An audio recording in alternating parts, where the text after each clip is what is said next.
ये हमेशा टुकड़े टुकड़े गैंग है। इतने किसान जो ना आत्महत्या करते थे, ये केवल गुमराह की बात है। किसान तो अपने खेतों में काम कर रहे हैं और ये झूठों की सरकार है। ये तो एक झूठ की मशीन है। हम 400 पार अवश्य होंगे। ये लोकसभा चुनाव नजदीक आ रहे हैं, वैसे ही सियासी हलचल भी तेज हो गई है। आखिर जिस तरह से देश का अन्नदाता आज सड़कों पर आने को मजबूर है, आखिर ऐसी क्या वजह रही कि 1.5 साल बाद फिर से सड़कों पर उतरना पड़ा और इस तरह की जो तस्वीरें देखने को मिल रही है, आखिर ये किसान सड़कों पर क्यों हैं और एमएसपी को लेकर इनकी मांगे लगातार तेज क्यों हो रही है। इन्हीं सब पर जानकारी के लिए हमारे साथ दिल्ली प्रदेश के किसान मोर्चा अध्यक्ष हमारे साथ विनोद सहरावत जी हैं। उनसे ही चर्चा करते हैं कि आखिर जिस तरह से आज देश का अन्नदाता आज सड़कों पर है, उनकी एमएसपी को लेकर जिस तरह से लगातार मांगे उठ रही हैं, आखिर आज देश का किसान सड़कों पर क्यों है। देखिए,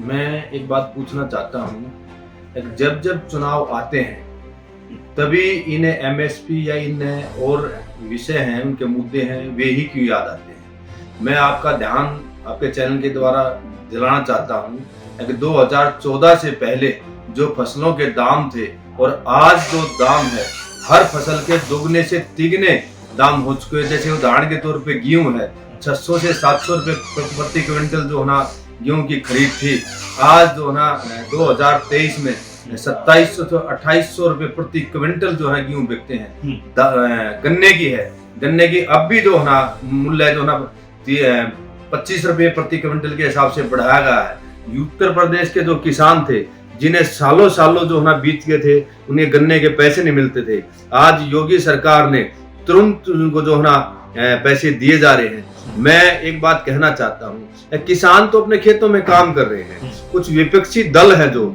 जैसे आम आदमी पार्टी के हैं, कांग्रेस के हैं, जो चोर चोर मुशेरे भाई आज जो इकट्ठे भी हो गए, गठबंधन की बात करते हैं। दिल्ली में हम गठबंधन करेंगे, पंजाब में नहीं करेंगे।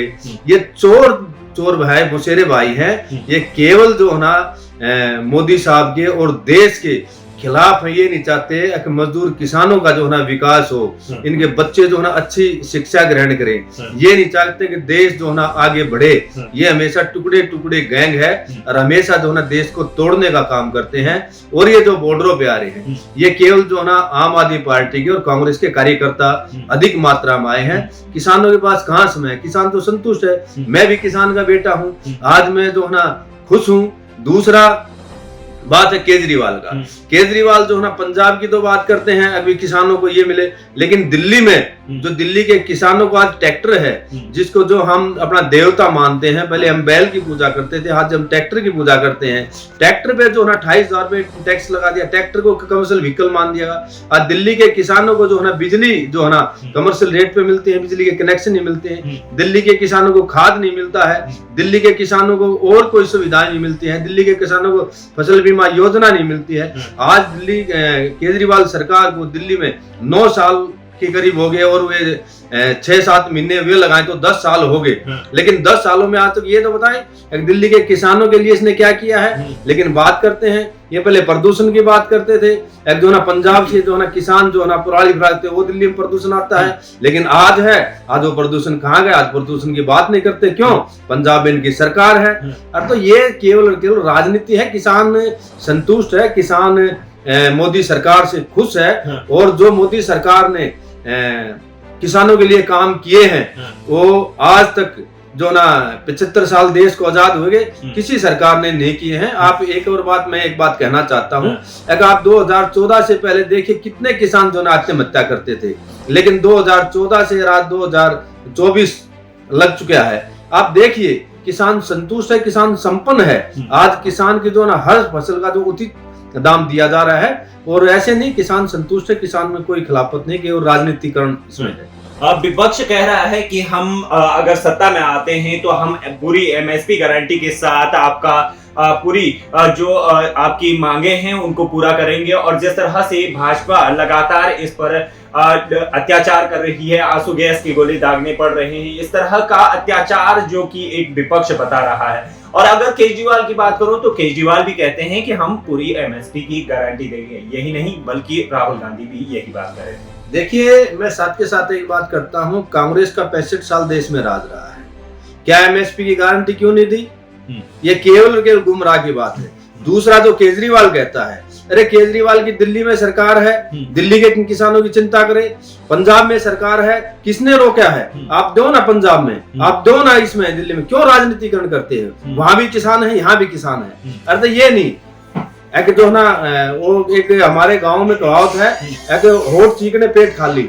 ये केवल मीठी मीठी बात करते हैं और ये किसानों के किसानों के विरोधी हैं। मैं तो ताजा उदाहरण है, दिल्ली के रूप वहां करें आप खरीद करे, किसने रोका है? पंजाब सरकार जो है ना किसानों के खरीद करे, एमएसपी करे, कोई भी रेट बताए, कौन रोकता उनको? दिल्ली के किसानों की दुरुक्ति क्या है? आप चलिए गांव में, दिल्ली के किसानों के रावता गांव है और उसके आसपास जो ना 10 से 12 गांव हैं जिसमें हजारों एकड़ जमीन जो ना गंदे पानी से लबलब हो रही है, क्योंकि एक किलोमीटर की जो ड्रेन बननी थी वो ड्रेन नहीं बनाई इन्हें। पीएम मोदी की कल्याणकारी योजनाएं लगातार चल रही हैं, पर किसान सड़कों पर है और आप कह रहे हो कि हम एमएसपी हर खरीद का मूल्य बराबर दे रहे हैं, पर फिर भी ये कदम क्यों उठाना पड़ रहा है किसानों को, और एमएसपी देने में क्या दिक्कत है और जनता पर इसका क्या कुछ असर पड़ सकता है? देखिए, बार बार केंद्र सरकार ने कह रहे भी किसानों से बातचीत करने के लिए तैयार है, जो उनके जायज मांगे हैं उनके मांगने के लिए तैयार है। लेकिन मैं पहले भी कह चुका हूँ आपसे, अब मैं फिर कह रहा हूँ, ये जो है ना किसान जो है ना किसानों के में जो है ना किसानों की भेष में जो है ना कुछ भेड़िया घुसे हुए हैं। ये जो ना कांग्रेस के और आम आदमी पार्टी के कार्यकर्ता है। आप साथियों, किसानों के पास इतनी बड़ी बड़ी मशीनें कहां से आ जाएंगी? अरे किसानों तो वो कहते हैं भी किसान तो गरीब है, किसानों को गुजारा नहीं हो रहा, लेकिन इतनी बड़ी बड़ी मशीन कहां से आ गई? साथ के साथ जो ये है, ये आम आदमी पार्टी और कांग्रेस के जो कार्यकर्ता है, जो हमारे जवान हैं, जो पुलिसकर्मी हैं, व्यक्ति किसान के बेटे हैं, उन पे हमला कर रहे हैं। तो किसान कभी भी अपने बेटे पे हमला नहीं करते, ये केवल कांग्रेस के आम आदमी पार्टी के कार्यकर्ता हैं और ये ही जो है ना माहौल को खराब करने की काम करते हैं, देश को तोड़ने का काम करते हैं। ये जो अच्छा काम हो जाए तो गुणगान नहीं करते, हर बात में इन्हें कमी निकालनी है और ये झूठों की सरकार है। जैसे 65 साल में एमएसपी की याद नहीं आई और कितने किसान आत्महत्या करते थे और आज किसान खुशहाल है। किसान तुमने खेतों में काम कर रहा है। आप कह रहे हैं कि विपक्ष देश को तोड़ने का काम कर रहे हैं, पर राहुल गांधी भारत जोड़ो यात्रा भी कर रहे हैं, भारत जोड़ो न्याय यात्रा भी कर रहे हैं। इसके जरिए वो ये संदेश देना चाहते हैं कि हम भारत को जोड़ने का काम कर रहे हैं। जिस तरह से 10 सालों में उन्होंने कहा है कि बीजेपी ने देश को तोड़ने का काम किया है, तो हम जोड़ने का काम किएंगे। और 2024 लोकसभा चुनाव नजदीक हैं, आपको क्या लगता है इसका कुछ खासा असर देखने को मिलेगा? देखिए, इसका कोई खासा असर नहीं है। मैं कह रहा हूँ 65 साल में देश को क्यों नहीं जोड़ा कि 65 साल में किसानों के लिए क्यों नहीं नई योजना की? 65 साल में इतने किसान आत्महत्या करते थे, इतने जो है ना बॉर्डरों पे सैनिक शहीद होते थे, कभी तो वो नहीं की, कभी देश जोड़ने की। जम्मू कश्मीर की कितनी बड़ी समस्या थी 370 की, क्यों नहीं ने जो ना देश को जोड़ने का काम किया? क्यों नहीं राम मंदिर जो है ना 550 सालों के करीब जो है ना ये विवाद में रहा? क्योंकि इसका काम, असली काम जो है कांग्रेस का देश को जोड़ने का नहीं, कांग्रेस का और हमेशा इनके कांग्रेस के सहयोगियों का देश तोड़ने की जो ना योजना बनाई है। देश जोड़ने का काम नहीं, देश को जोड़ने का काम किया है। देश के यशस्वी प्रधानमंत्री माननीय नरेंद्र मोदी ने देश को जोड़ने का काम किया है। जिस तरह से राम मंदिर का मुद्दा आपने कहा, तो राम मंदिर को एक राजनीतिक तौर पर भी यहाँ पर देखने की बात वो कर रहे हैं। वो कह रहे हैं कि राम मंदिर को एक राजनीतिक रूप दे दिया गया है, राम मंदिर का निर्माण सिर्फ इन्होंने राजनीति करने के लिए किया है। आप कैसे देखते हैं इसको? मैं देखता हूँ अगर कमाल के ये तो हद होगी। ये जो ना इतने जो 65 साल इन्हें तो देश में राज किया है, इन्हें क्यों नहीं की राजनीति? क्यों नहीं मंदिर बनाया? ये बनाते ना मंदिर, किसने रोका था? आज कोर्ट ने जो ना आदेश दिया है मंदिर बनाने का। आज जो ना आम देश के 133 करोड़ जो ना वासियों ने जो ना आज राम मंदिर को बनाया है और इतनी बड़ी संख्या में दर्शन करने के लिए जा रहे हैं। तो ये तो अगर ये था, ये बनाते, इन्हें कभी इस विषय को उठाया नहीं। ये तो हमेशा कहते थे नहीं मंदिर की क्या जरूरत है? ये तो हमेशा तोड़ने की बात करते, एक विशेष वर्ग को जो है ना ये आगे बढ़ाने की बात करते थे, एक दूसरे वर्ग को ये पीछे धकेलते थे। ये हमेशा तोड़ने का काम किया है। लेकिन भारतीय जनता पार्टी हिंदुस्तान के सभी नागरिकों को, सभी जातियों को, सभी धर्मों का सम्मान करती है, सभी धर्मों को आगे बढ़ाने का और संगठित करने का काम करती है। शेरावत जी, जिस तरह से अरविंद केजरीवाल लगातार चर्चे में हैं कि अरविंद केजरीवाल कहते हैं कि हम दिल्ली के लोगों को यही कहना चाहते हैं कि लोकसभा चुनाव नजदीक हैं और दिल्ली के का मैं बेटा हूं तो मुझे ही वोट करें, और मुझे यही नहीं बल्कि इन विकास कार्यों का जो मैंने दिल्ली में विकास किया है उसके नाम पर वोट करें, और जो भी बिल आए हैं उनको फाड़ दें। क्या लगता है इस पर? देखिए, मुख्यमंत्री दिल्ली जल बोर्ड का चेयरमैन होता है। ये केवल जो ना चुनाव के दौरान इसको बिल फाड़ने की बात आती है।